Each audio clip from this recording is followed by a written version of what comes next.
I would get home, and from 3 to 10 or 5 to 10, whenever I got home, sometimes it would be at like really late at night, like 9. Wow. I would either work on a cover, work on a song, do something with the thing that I really, really love, because even to this day, this is what I'm supremely passionate about. It's so much fun doing this. And I don't plan on stopping ever. Well, how's it going? Pretty good, pretty good. How's your week, man? I can't complain. It's been all right.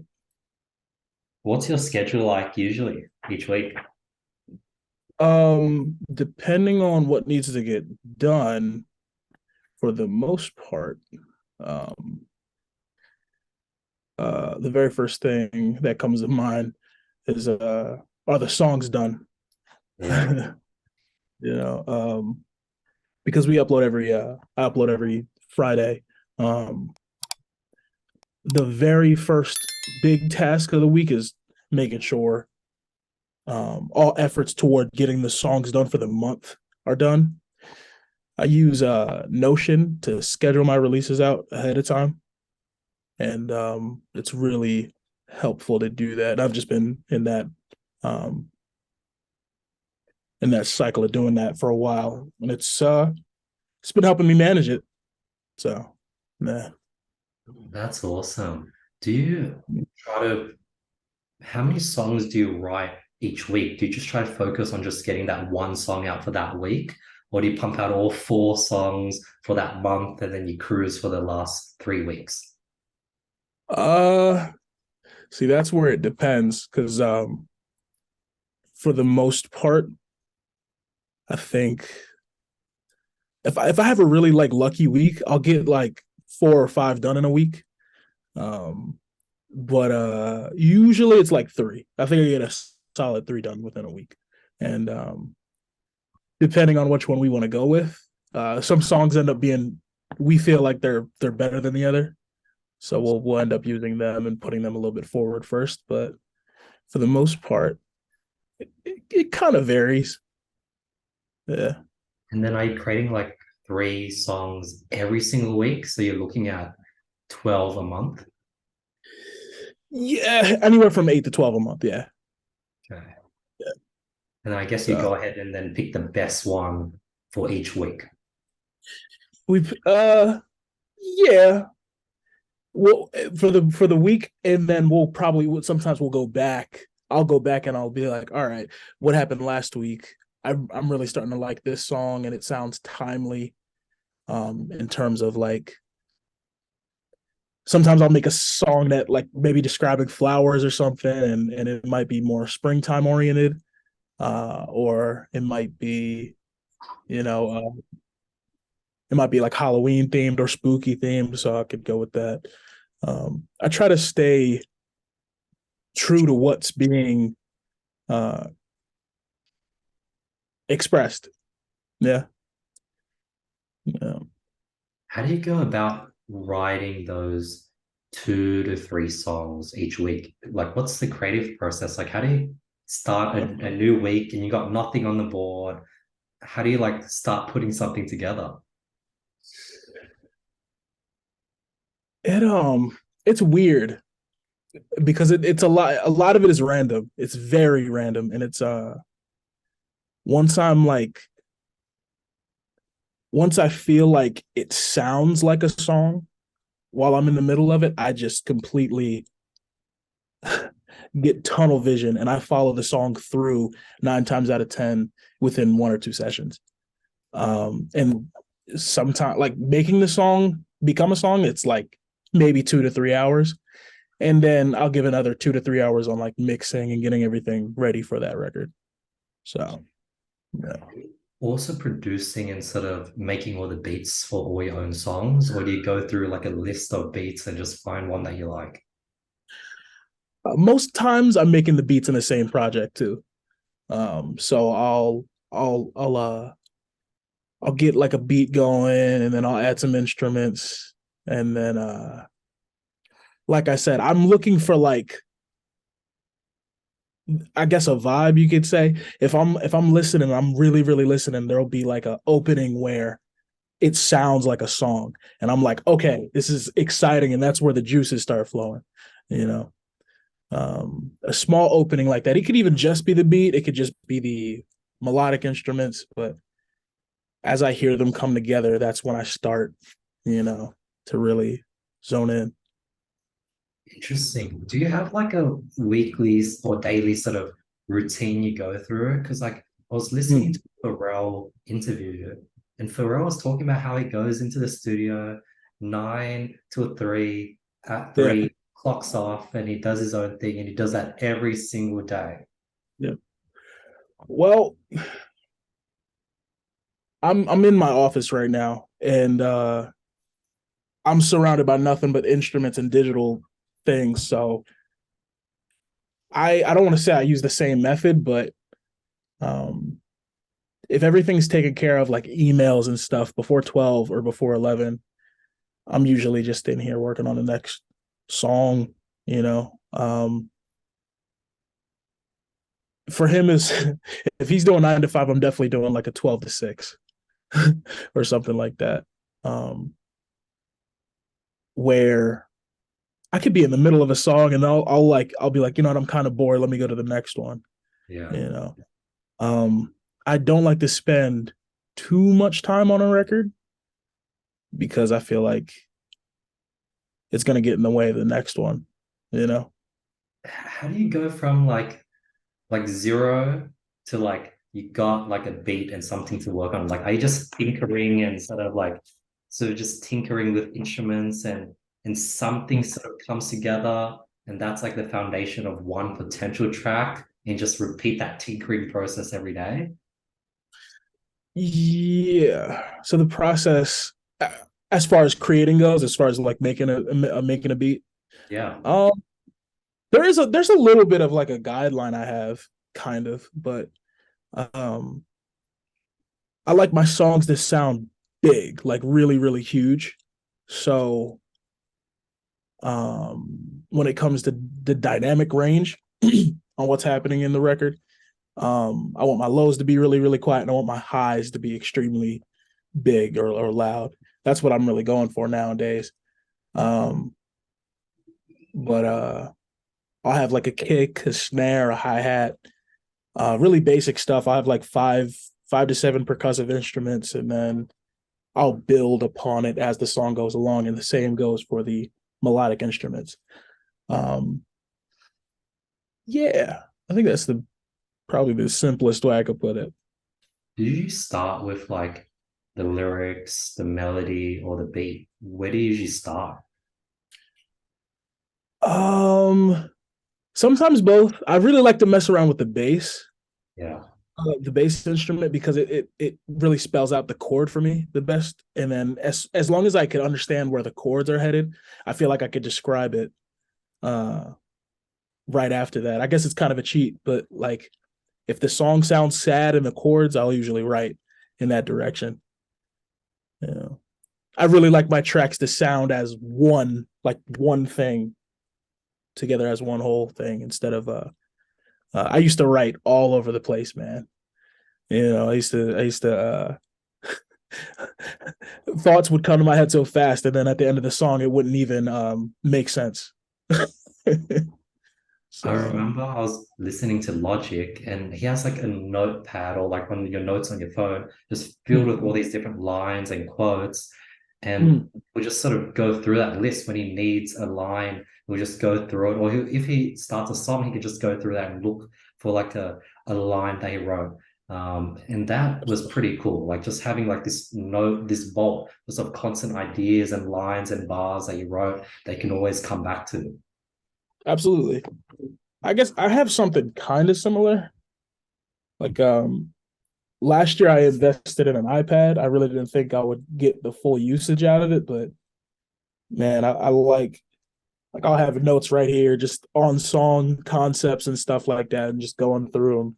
And the cool thing is, this is I was writing down a bunch of songs that I had in the past here that Oh, that aren't even released, and just I was wondering if I could like make a short album or something like that. Just small things like that. Oh, Here's the other thing I use it for, like for like this is a the cover art that I Yeah. did for the song. Who makes your Uh, cover? Me, Oh, wow. How yeah. do you make them? Photoshop. Photoshop is really fun to mess around with. Yeah. Interesting. And then, yeah, tell me about what inspired, like how'd you come up with that weekly release formula? Because that's like unorthodox, right? A lot of artists, they spend a year, they put together an album, they release that album, they tour, and then rinse and repeat that every year or Mhm. every second year. Well, there's a couple things. I make like like I make anywhere from what 8 to 12 songs a month, and only the maximum really for Spotify. They want you to promote your song like every like 2 weeks in advance to pitch to playlisters. But I want to take advantage of every Friday just because of the amount of songs that I have. It's they have to get out. They have to get out there. And waiting on like waiting on what's it called? Like what do they How call it? Like a release schedule or schedule trying to day, remember release day. rollout. Rollout. Yes. Like some artists really want to control the way their rollout looks like because they think what they're creatively doing is going to bring more people, and I don't necessarily agree. I think I'd rather let the people dictate what they want and what their interests are. I want to meet the people where they are instead of telling them how things are going to be, because I'm truthfully I don't trust my creativity as far as I can't be objective, you know. I'm very biased to my music, and I might really like a song, and that might not be the one that they like the most. So I want to make sure I'm with them as far as that's concerned. You Yeah, know. I think that's super. Like, I don't know if you watch Gary Vee, but he's a big Oh, fan of yeah. it. And he talks about how like you don't know what the consumer likes. Like maybe the song that you didn't think had any legs becomes that next viral hit. So you have to let the consumer decide.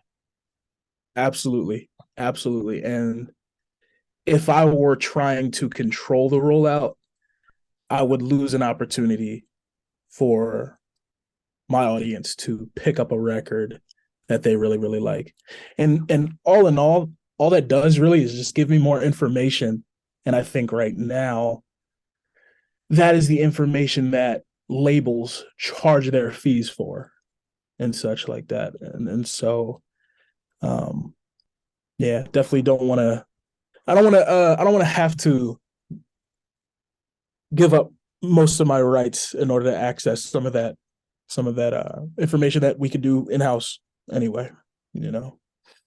Would it be like the smart decision where every single week where you're trying to pick that one song that you like out of the three that you made to like put small snippets on TikTok and then let TikTok decide which of the three people like the most based on engagement and then pick the best one to then release for the week? Is that a good idea or not really? If you make as much music as me, I would absolutely do that. That sounds like a great idea. I should be doing that more often, to be honest. I take my stuff more on Instagram. I've seen that I've had a lot more success on Instagram than anywhere else. Um, and posting up teasers and stuff. It's really a great way to see where people's interests lie. You know. Because if you then do that, then you can get like the best weekly tracks out based on like what response you got on Instagram. And then like these weekly shots, like they even have a bigger shot. Mm-hmm. Yep. Matter of fact, I think I did that not too long ago on a song that just came out called My Favorite Song. Mm. And I also did that on another song I recently made called Company. And when I did it on Company, we saw something that we haven't really seen before in terms of the engagement. And it seems to translate to the streaming as well, because we Mm. haven't seen another record do the amount of streams on a daily basis as that one early January. So Mm, it seems if it does good on one platform, it seems to do well on the other when you yeah. do it.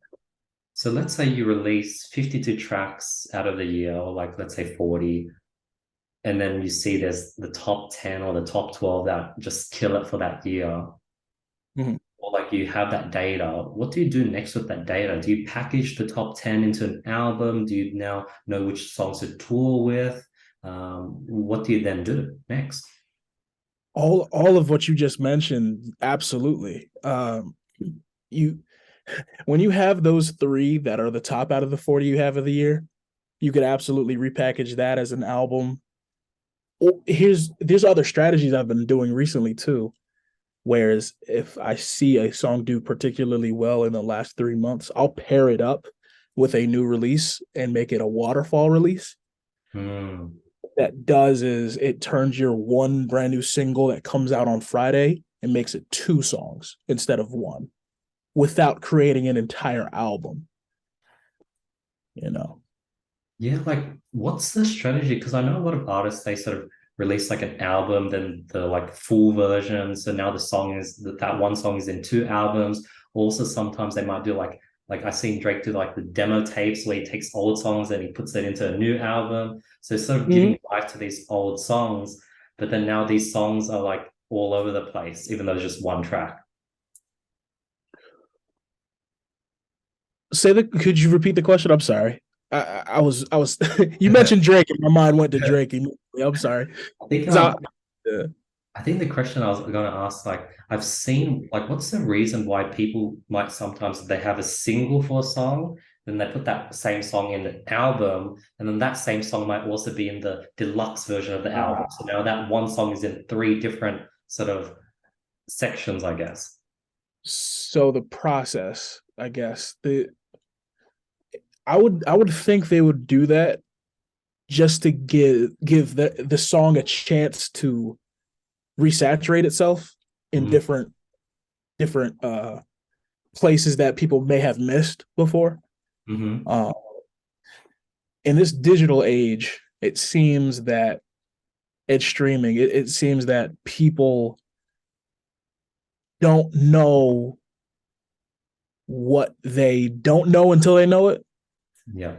So you could be, I mean, you could stare at your favorite TV show episodes day and night, but until you get to the one that you really like, you're gonna you're gonna filter through, and hopefully that happens sooner than later. Because if it doesn't, you're not gonna be interested at all, right?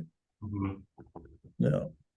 So it's possible to get like an old track that did well as a single, then also re-release it, pairing it with a new song, then also Mm-hmm. re-release it as a part of an album, and then also Mm-hmm. re-release something in a year's time saying top 10 tracks. And now you've sort of just kept re-bringing that song back to life.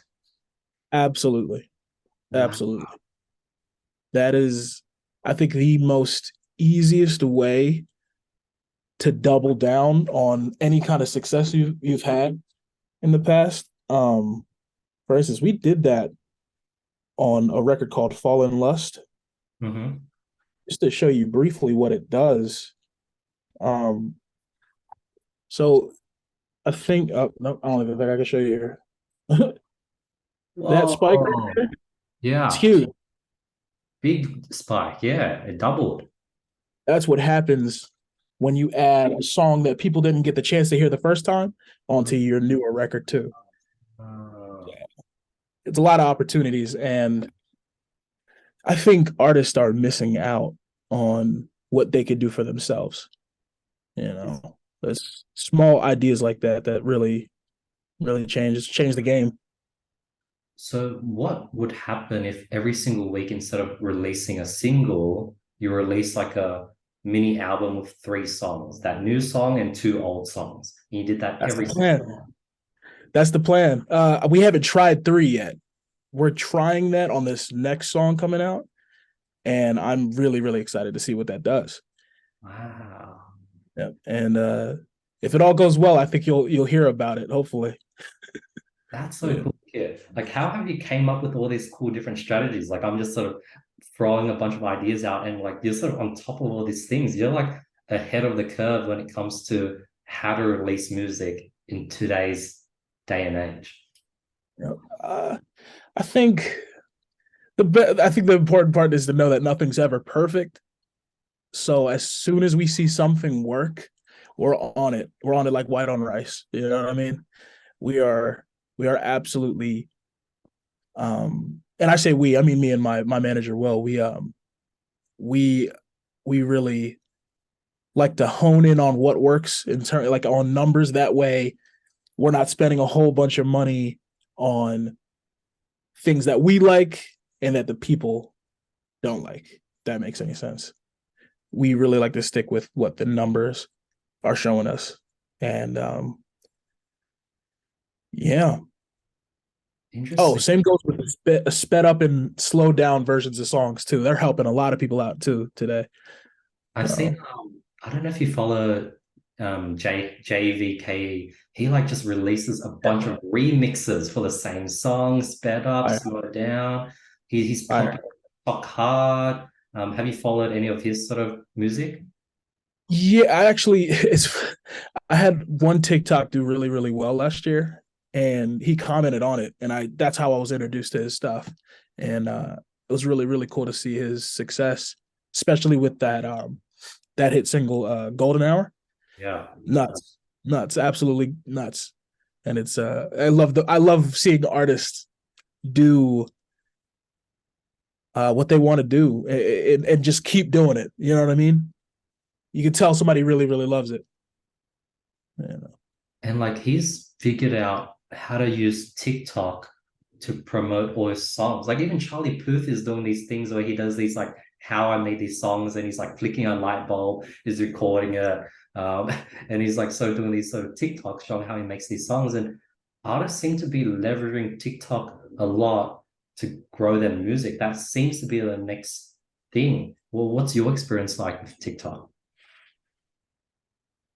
It's it is a big world. I have yet to understand it completely yet, but like you said, I think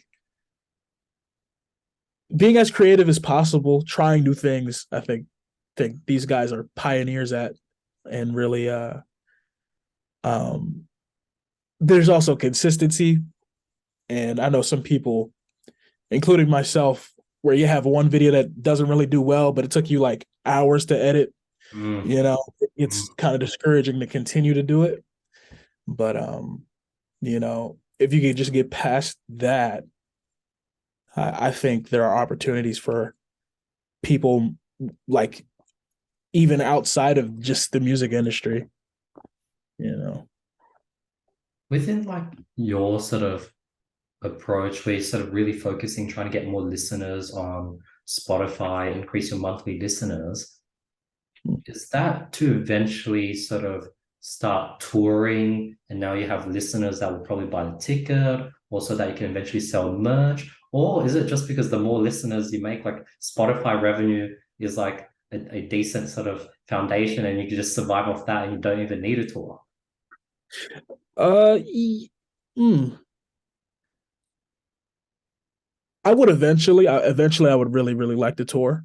Um, However, I know what that it costs a big deal, which means you need a record that's a big deal, it Mm. seems, or a few records. So the bigger that your individual records that I've seen in the industry, it seems like the better opportunities you have everywhere else.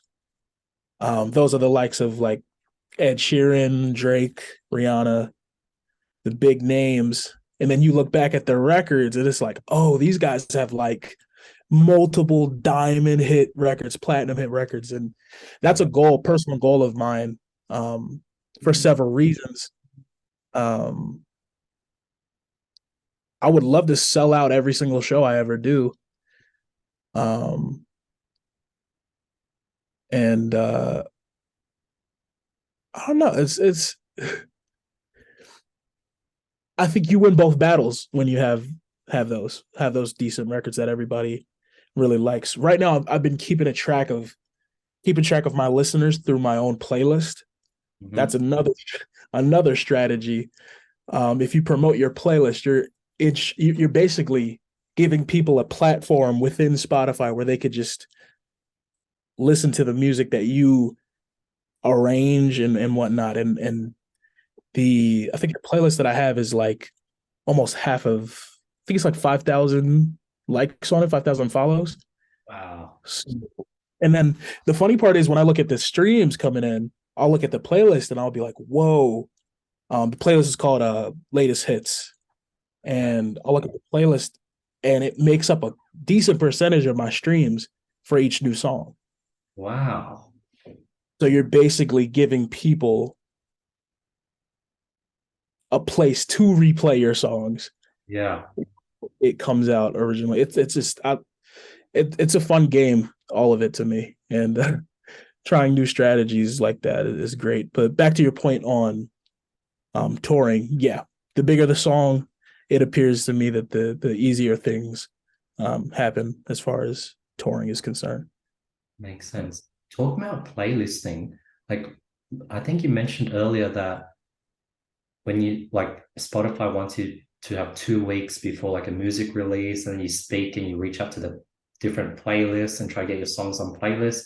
Tell me about that. Like I've noticed a big shift. Like a lot of people are now just listening to playlists. They don't scroll through and they don't create their own playlist. They just go through the home feed, look for different interesting playlists and just play that. That seems Mhm. to be like the new way of consuming content and music. Yeah, it's. I think people have an acceptance to find new music that they. I think people really want to hear something they like. And if they know they're not going to get it for every song from an artist, they'll go and either listen to something else that that artist has to offer, or people who just need some background music. I think that also helps. Or people who are people who are exploring, people who just want to listen to the artist in general, and people who I guess just overall curious. It's really fascinating because um, how Spotify was able to grow in the last 10 years is absolutely insane. I think their user base right now is like, I think I could be wrong on this number, but I think it's somewhere upwards to like 500 million users or something like that. It's nuts, you know. One thing I've been doing on Spotify more often is I've been using like the radio where I find a song that I like, I listen to that song, and then there's like a that song's radio, for example, Strawberry Sky radio Mm, playlist. And it'll just show a bunch of songs similar to that, or like based on the yeah, algorithm, people who listen to this song also like to listen to all these other songs. And it's so freaking smart. Like I could, I'm thinking of one song in my mind, play that one song, and all of a sudden I can then get like a whole playlist of songs that are in a similar vibe. yeah. Spotify is definitely in the business of keeping people on their platform for as long as possible, and I kind of have to commend them for that. Their user base is humongous. That's why I think it pays out the best for most artists. Now its rates isn't the highest, but because they have so many people, it's kind of worth um paying attention to what Spotify wants, just like any other platform. Because if you want to grow on that platform, I think doing the bare minimum, like giving them 2 weeks in advance for a record and pitching your records and using playlists and using artist pick and making sure you're updating your pictures and stuff like that. It sounds like a lot, but it's really that could all be handled within like 20 minutes, you know. So yeah, So kid, they're how really yeah, how long have you been in the music space? Like, did you always grow up playing music? How long have you been on this sort of like weekly schedule? How long have you been releasing music? Tell me a bit about your sort of music journey. smart.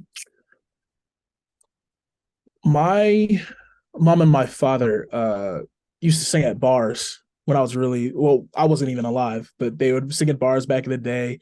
My father grew up around church, and so did I with them. He was a pianist and he choir director, so I always grew up with some music around the house. My siblings are all musically talented in some way, shape, or form, and it's always been a blessing to have it around me because after hearing it, I would repeat it in my mind and just it stuck with me. And then in 2012, when I was a freshman in high school, I got like a hand me down laptop and I started messing around with Audacity, the free music software, and I was making music on there, and not the most conventional and the most easiest way to make music, but it taught me everything I needed to learn about DAWs.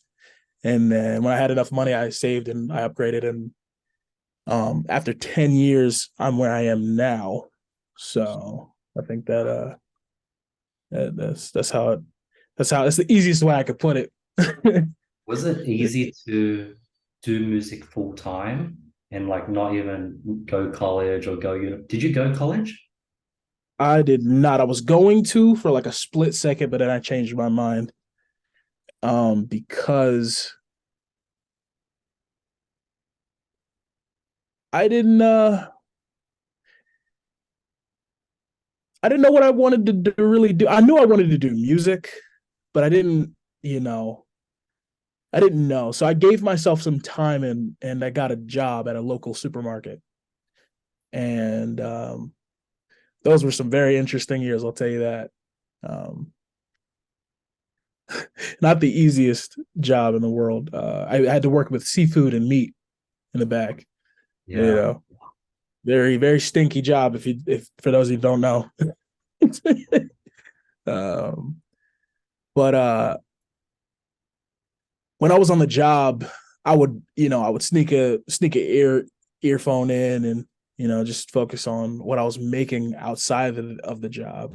And every night when I got home, I was planning something just for you know I I truthfully I never had a plan to get out. I would get home and from 3 to 10 or 5 to 10, whenever I got home, sometimes it would be at like really late at night, like 9. Wow. I would either work on a cover, work on a song, do something with the thing that I really, really love because even to this day, this is what I'm supremely passionate about. It's so much fun doing this. And I don't plan on stopping ever, you know. They're gonna have to drag me out. That's so sick.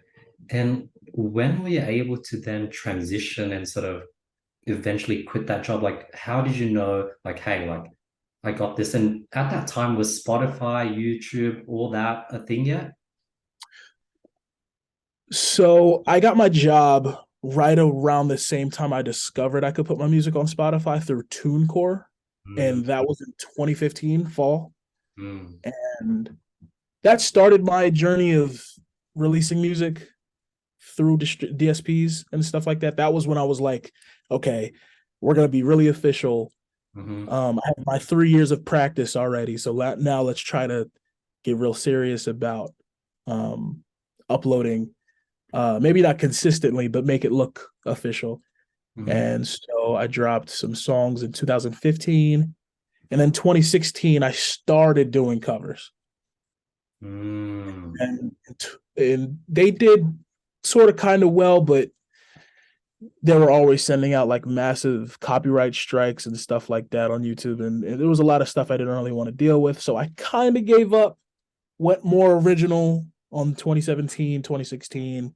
Yeah. And then I went back to doing the covers in 2018. I think something clicked in me and I was like, I don't want to be here stuck at this job anymore. Mm. Um, because I wasn't getting just like most retail jobs, they don't really treat people the way they probably should be treating people. Mm. And there was one cover that I did. I think it was like the third cover I did of the year. It was God's Plan. Mm. and me and my homies, I think I've we seen. heard it. We heard it on my friend's apartment, and I immediately started working on it. And Yes. I think a few days later, I was at the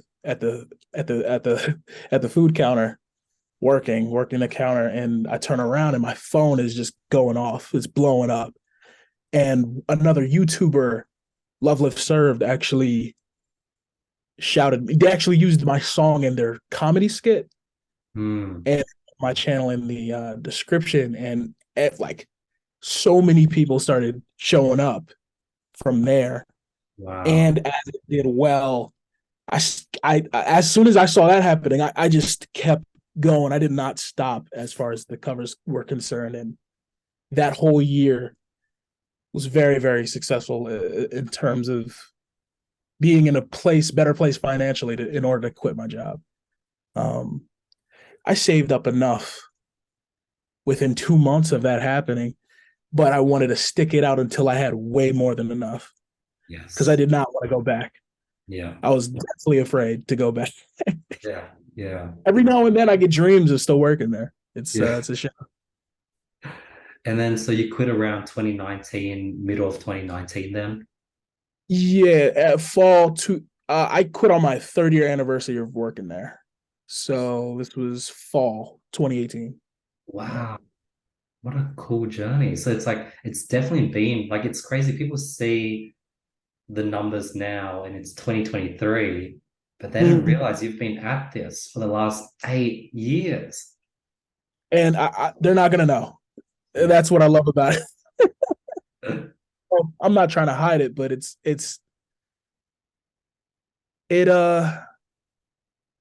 just I just love it so much that it doesn't matter how long it takes. You know what Yeah. I mean? Um, as long as I have a roof over my head, I'm gonna be doing this for a very long time. As an Well, independent artist, mm, besides the Spotify plays and Spotify revenue, is there anywhere else you get money from music or is it just Spotify? yes, there is. That is just distribution royalties. Um, Now I've done some studies before, and I could be wrong about some of this, but for the most part, I've seen checks come in from four different places after you release a song. Oh, wow. You have your distribution royalties, and then the other four are your masters, Hmm. your publishing, your publishing mechanical side, and other places like uh sync placements, meaning like TVs and video TV shows and videos wherever your song goes. Hmm.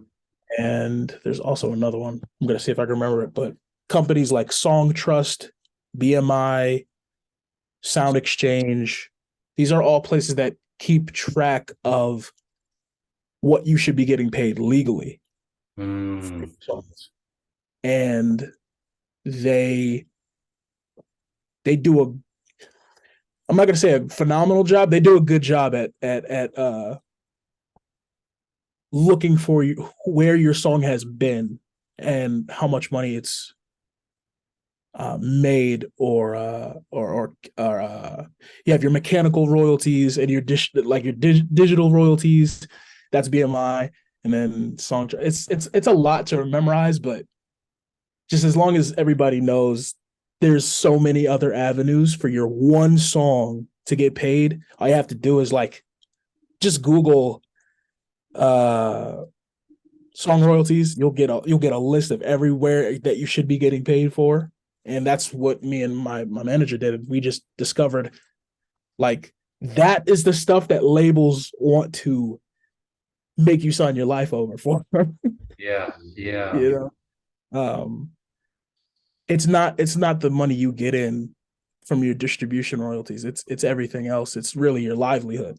You know, Now, and does that mean like so when your song gets someone uses your song in a YouTube video, you get a bit of that AdSense? If a company randomly uses your song in their advertisement without reaching out to you, you can somehow get a bit of that revenue. What has usually happened over the last year or two for your songs? for YouTube, I think that's still technically a distribution royalty, and some distributors allow you to get your your content ID for that. Mm, Um, as far as I'm concerned, I've had some people use my covers on the radio, mm, and I didn't realize how big those checks are. yeah. They're really huge because not only when you get your song played, even if it's not your song on the radio, it's a lot of money. It's a lot of money there. Um, it's kind of ridiculous how much money because they have to pay um the people that they use on their sets and whatnot. It's hilariously it's crazy. It's crazy. Yeah. And then do you just reach out to be like, hey, like I saw you played my song on the radio at this time on this day. Hey, where's my check? Is that as simple as reaching out, or what's the steps? So Sound Exchange actually has it set up so that if you just put your information in, they'll do the looking for you. I Ah, didn't know I didn't even know any of those covers were on the radio until I signed up, you know. And it's so awesome because I think during that time when we figured out, we were in a not in the best financial place for making the songs grow. So that extra bit of cash coming in is perfect timing. It was perfect timing at the time. Mm. interesting. At the moment, is distribution usually the largest percent of revenue for like music? I guess that depends on how popular the song is. Because there's times where the other side, your masters and your publishing, might make you more than the distribution royalties. Um, I think it all depends on uh how the song is doing and where the song is doing it. Because if you're let me put it like this, if my song is in another country that doesn't have Spotify and they're playing it on the radio there, I might get more money there than I will on my streams, but eventually the two will probably intersect as far as results go. Interesting. And does those websites that you mentioned Hmm. also cover the masters and publishing and help, scour everything for those two things as well? Yep. For Song Trust, all you need is your ISRC codes, and the ISRC codes those show the metadata about what your record has done in the past, and including your artwork and your digital footprint. As long as you have that, you give those codes to your publishing and your other spots. They'll take care of everything else for you. All you have to do is fill in. You might have to fill in some forms. Hopefully you don't make as much music as I did because the other day I had to spend like 3 hours just putting in like 144 numbers that I was late on. Yeah. You know, so And yeah. it's so cool that you've been able to go down this route of sort of being independent. And I think that's starting to slowly become more popular, right? Like, how did you know, like, hey, this is the right smart decision? Um, I when I was young, I kind of came and I understood money really fast, probably too fast than most people at that age. But I was always like a loan shark to my friends. I'd be like, you know what, I'll hand you some money now, but you got to pay me more later. As Yeah. far as like charging interest and stuff like that. And I'm by any means I'm not like super duper intelligent or smart, but all I do know is that when somebody says they're gonna take 70% of everything you do, uh, you might want to rethink it, um, because I know how much I know my value as far as these songs are concerned. Um, really, if you're doing what I'm doing, all you need is exposure and consistency. I think those two, you know, could get you where you need to go. And maybe a hit song or two that helps, you know. Definitely helps. One thing I've always wondered, like people like Drake and Taylor Swift, they're like at a point where they can just go ahead and be independent and release their own songs under their own labels. How Mm. come they're still sort of signed to like these record labels?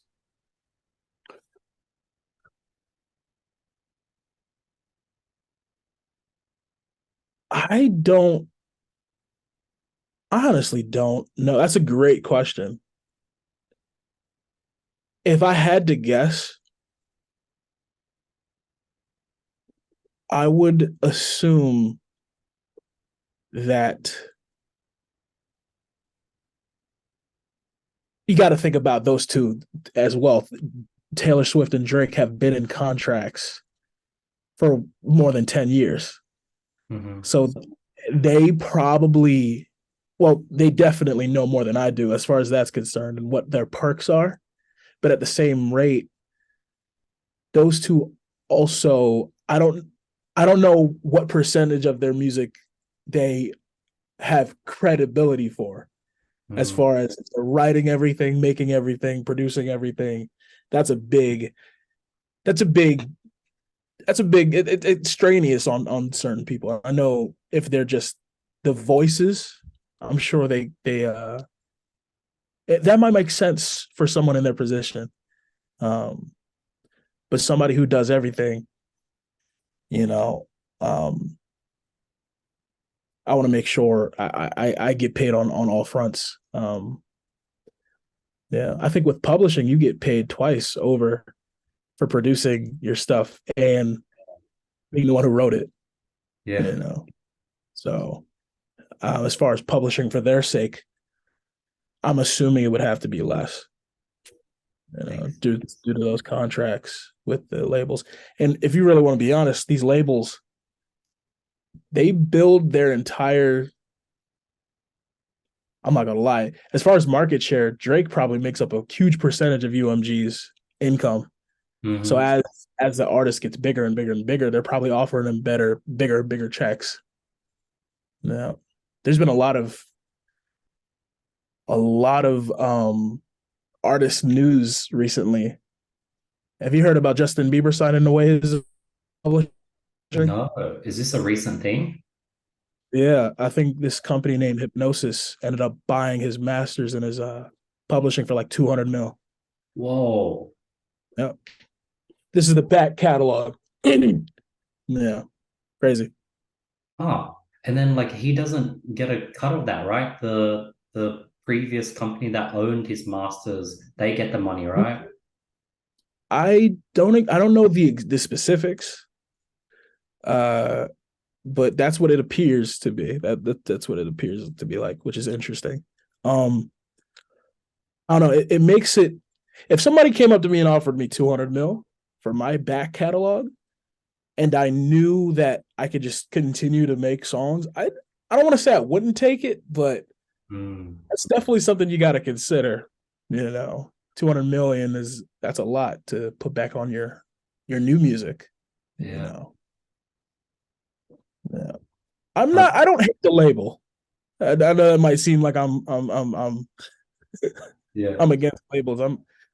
I've changed my perspective a lot recently. So yeah, Are there I any think it will. independent artists that you sort of Sorry, follow? I'm sorry. Can you repeat yourself? I'm sorry. Are there any independent artists that you follow or sort of got inspiration from? Yeah, I'm sure everybody. When you say independent, the first name that pops up is probably Russ.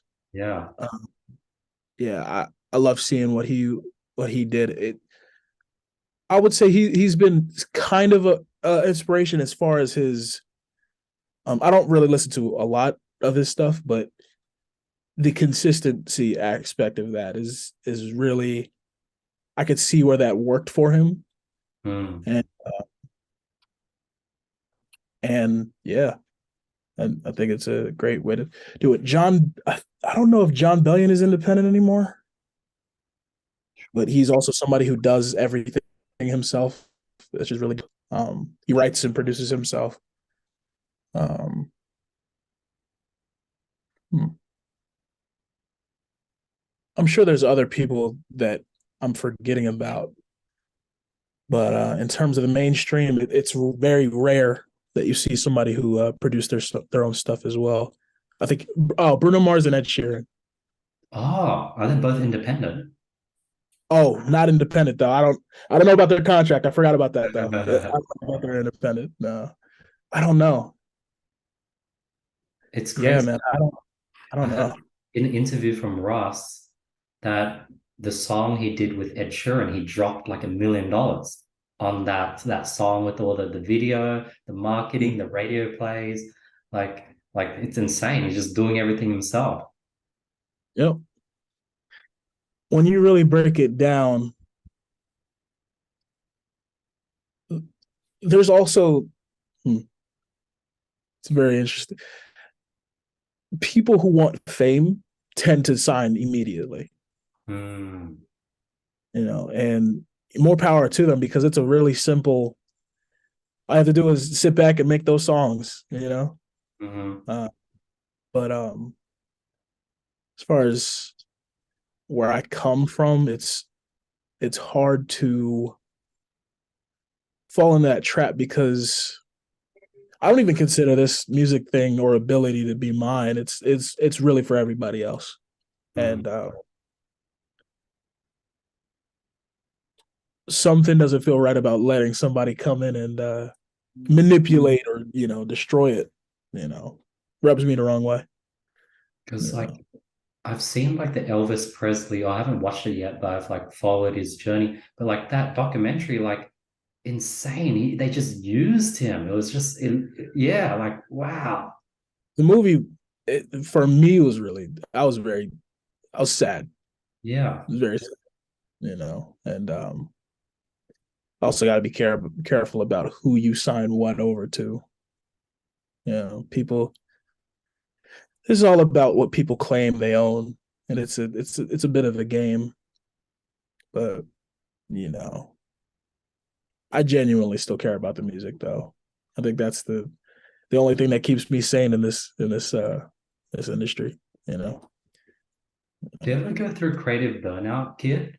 Like, do you ever go through like, are there days you wake up and you're like, I don't have any ideas in my brain right now. I don't want to touch the piano. Like, I'm just tired. there's days where things don't songs there's days where songs don't happen. Hmm. Absolutely.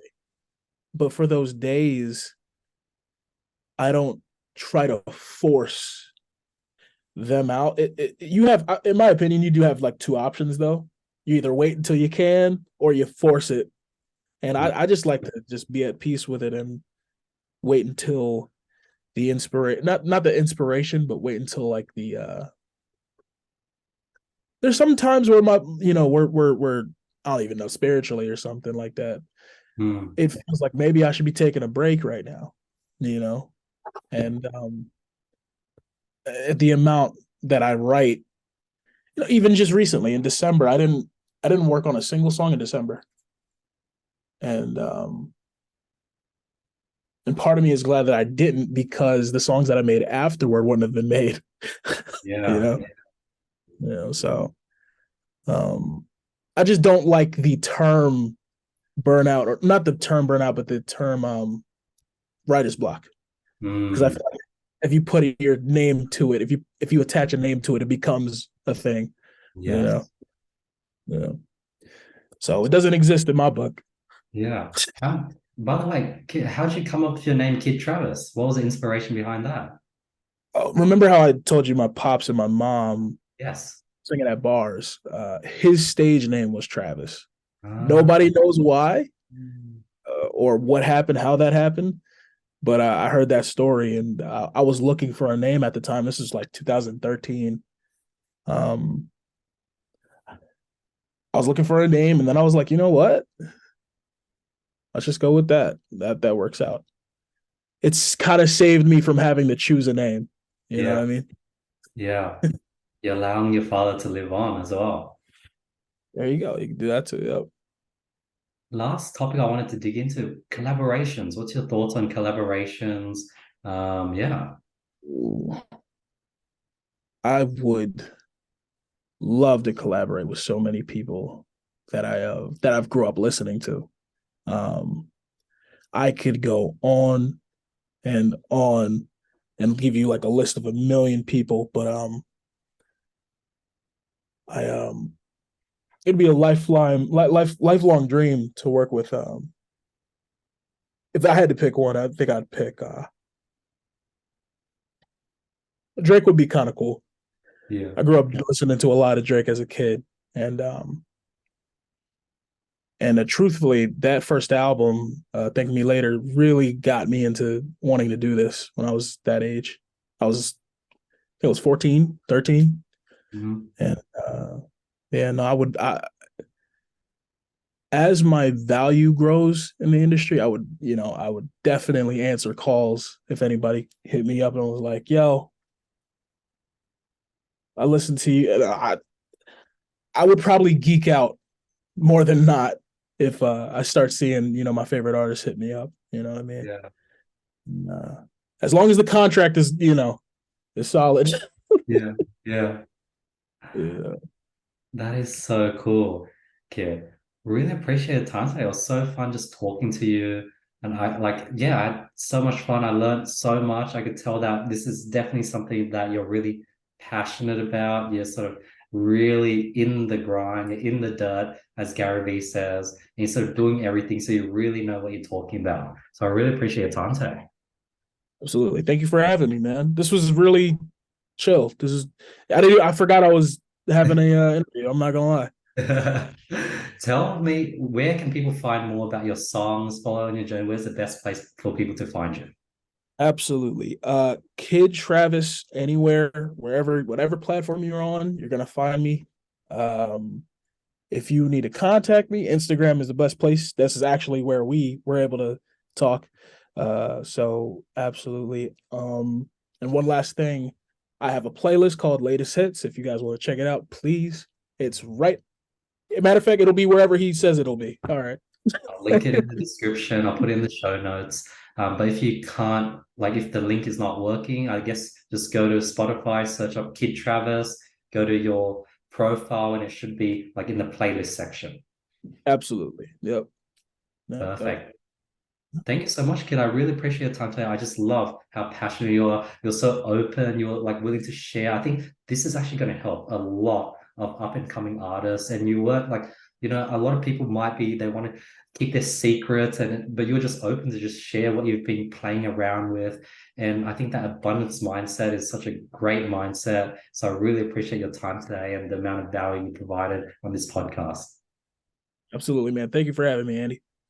Awesome, guys. So that's another episode of the podcast. If you guys made it this far, thank you so much for your time. I really, really appreciate it. Please drop me a review on Spotify and Apple. I've been reading all the reviews, so I'd love to get some feedback on anything I can improve on. If it's good, let me know it's good. And yeah, I'll see you guys next week with another episode.